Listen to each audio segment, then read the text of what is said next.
Kalian merasa hidup kalian sulit? Ngerasa dunia nggak adil? Kalian terus-terusan gagal dan nggak tahu kenapa? Mungkin masalahnya bukan di dunia, tapi di diri kalian sendiri. Banyak dari kita yang terjebak dalam kebiasaan buruk yang bikin kita nggak berkembang. Dan kalau kalian nggak berani buat berubah, lebih baik skip video ini sekarang juga.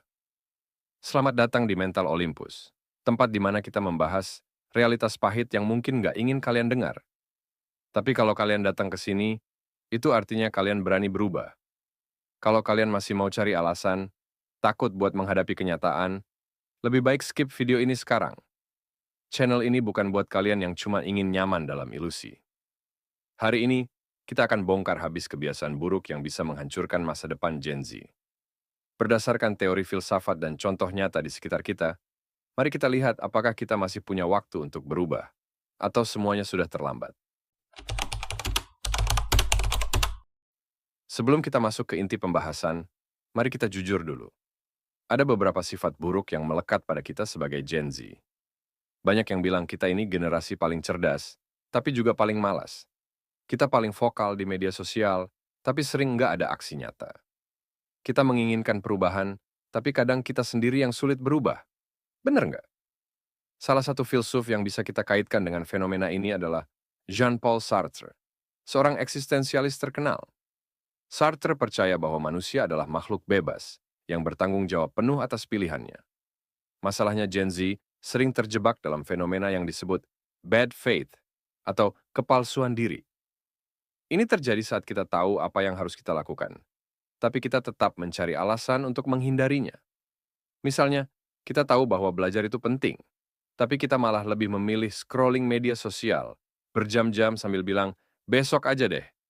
Kita tahu bahwa dunia kerja keras, tapi kita sering berharap sukses itu datang instan. Ini adalah contoh konkret dari bad faith. Gen Z hidup di era serba instan. Mau makan, tinggal pesan di aplikasi. Mau hiburan, tinggal buka TikTok. Tapi ini berdampak buruk pada cara kita bekerja dan belajar. Kita jadi kurang sabar dan gampang menyerah kalau hasilnya nggak langsung terlihat. Misalnya, banyak anak muda yang mencoba bisnis online, tapi menyerah dalam 3 bulan karena nggak langsung untung. Padahal, kalau kita lihat pengusaha sukses, mereka butuh waktu bertahun-tahun untuk mencapai kesuksesan. Banyak dari kita suka menyalahkan faktor eksternal saat ada kegagalan. Padahal, semakin kita menyalahkan orang lain, semakin sedikit kita bisa mengontrol hidup kita sendiri.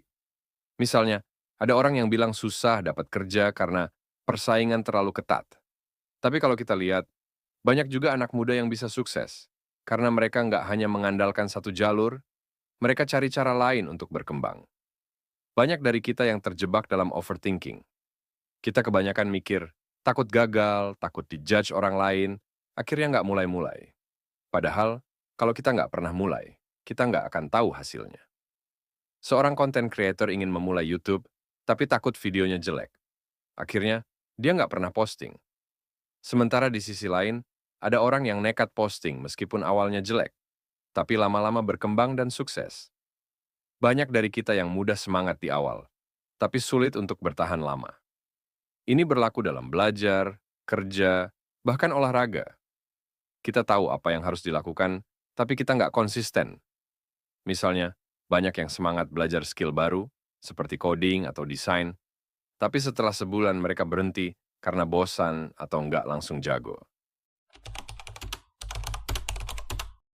Jadi, setelah melihat semua ini, kita punya dua pilihan. Terus terjebak dalam kebiasaan lama, atau mulai mengubahnya sekarang. Ingat, kita adalah generasi yang punya peluang besar untuk mengubah dunia. Tapi itu nggak akan terjadi kalau kita terus terjebak dalam sifat-sifat buruk ini. Kalau kamu merasa video ini bermanfaat, share ke teman-temanmu dan tulis di komentar, sifat buruk apa yang menurutmu paling relevan dengan Gen Z? Mari kita diskusi di bawah.